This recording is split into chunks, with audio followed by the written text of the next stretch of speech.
Good morning everyone, my name is Ákos Mátrai and I would like to hold my presentation about my 12 months progress report of my PhD work at Center of Translational Medicine. I apologize, but this will be an unusual presentation.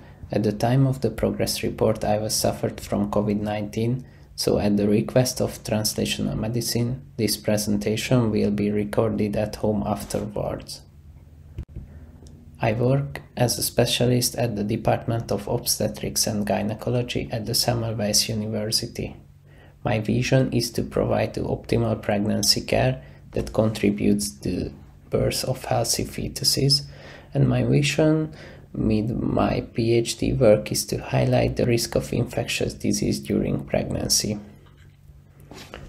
First of all, I would like to show you an overview about our project. We have two ongoing projects in which we examine the effect of influenza in the first trimester of pregnancy. Let's see the first project, which title is First Trimester Influenza Infection Increases the Odds of Non-Chromosomal Birth Defects, a systematic review and the meta-analysis.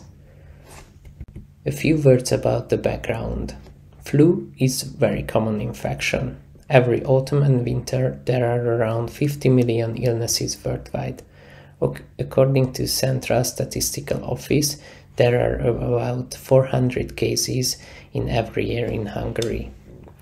We know that the birth prevalence of congenital abnormalities can be estimated at 3 to 5%, and these disorders underlie around 25% of perinatal mortality.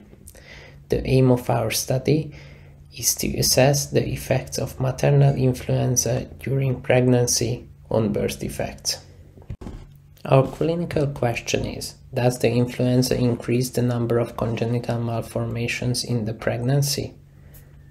We investigating the presence of the absence of influenza during pregnancy, and the outcome of the study are non-chromosomal birth defects. The hypothesis is the influenza occurring in the first trimester increases congenital abnormalities. We made the systematic search in 3 databases after we made the selection process, what you can see on the slide. On the next slide, I will show you the main results of the meta-analysis. The first outcome of the study are oral clefts. Orofacial clefts are common birth defect with an estimated worldwide incidence of 1.7 per 1,000 live born worldwide. Babies born with these type of anomalies have feeding difficulties and are often developing conductive hearing loss, speech problems. The association between first trimester maternal influenza infection and cleft lip and palate was reported in our 4 articles. The heterogeneity was quite low. The overall results showed an almost 2.5-fold increase in the development of cleft lip and palate. The next forest plot is about the neural tube defects. Neural tube defects are birth defects of the brain, spine, or spinal cord.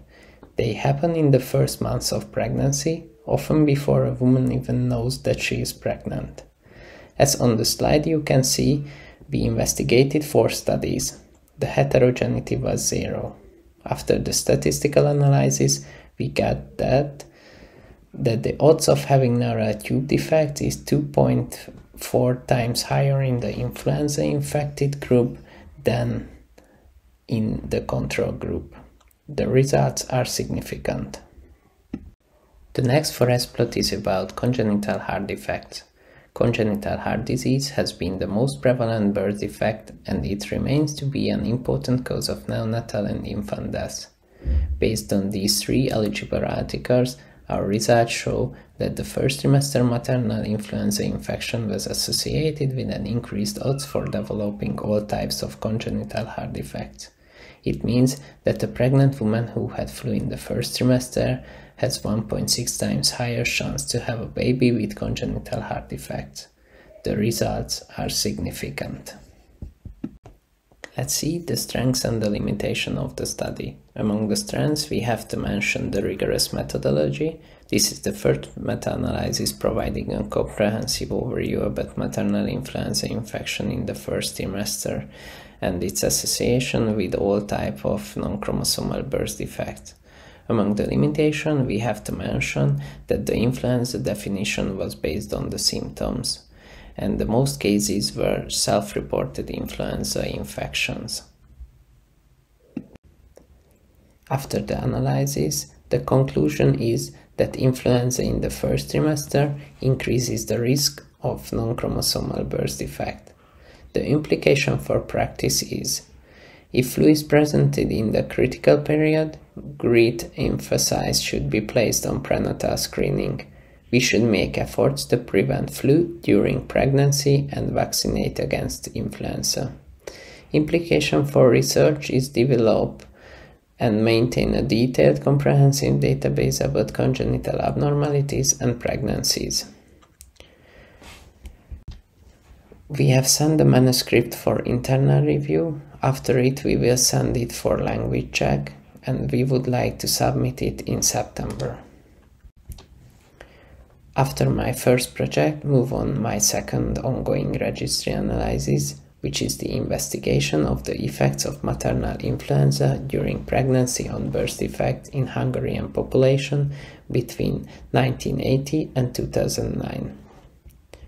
As I mentioned before, the influenza is a very common disease that occurs during epidemic outbreaks between December and March.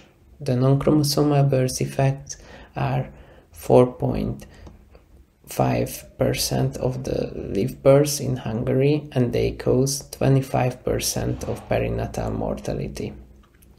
Our aim with this registry analysis is to assess the effects of maternal influenza during pregnancy on birth defect in Hungarian population between this time. Our clinical question and PO and the hypothesis are the same as I mentioned in the meta-analysis. A few words about the database. The database is Hungarian Case Control Surveillance and Congenital Abnormalities. It's unique in the world. It was established in 1980 and it contains data about 90,000 pregnancies. On the next slide, I would like to show a quick look to the most important data which we got after the analysis. First, we have verified that influenza in the first trimester is a risk factor for development of congenital malformations. After we examine what kind of birth defect can develop if flu is presented in the first trimester, these are the most frequent disease. We divided them in three groups. These are cardiovascular malformations, neural tube defects, and oral clefts. After the statistical analysis, we got that the odds of having neural tube defects is 2.2 times higher in the influenza-infected pregnant group than in the control group. First trimester maternal influenza was associated with an increased odds for developing cleft lip and palate. Based on our results, they show that the first trimester maternal influenza infection was associated with an increased odds for developing congenital heart defects. With this topic, we are also now in the preparation of the article period. The plan is to finish it in September, and we would like to submit it in October. At the end of the presentation, let's see again our two ongoing projects. I would like to close my presentation with a quote from Steve Jobs. Sometimes when you innovate, you make mistakes. It is the best to admit them quickly and get on with improving your other innovations. Thank you for the attention.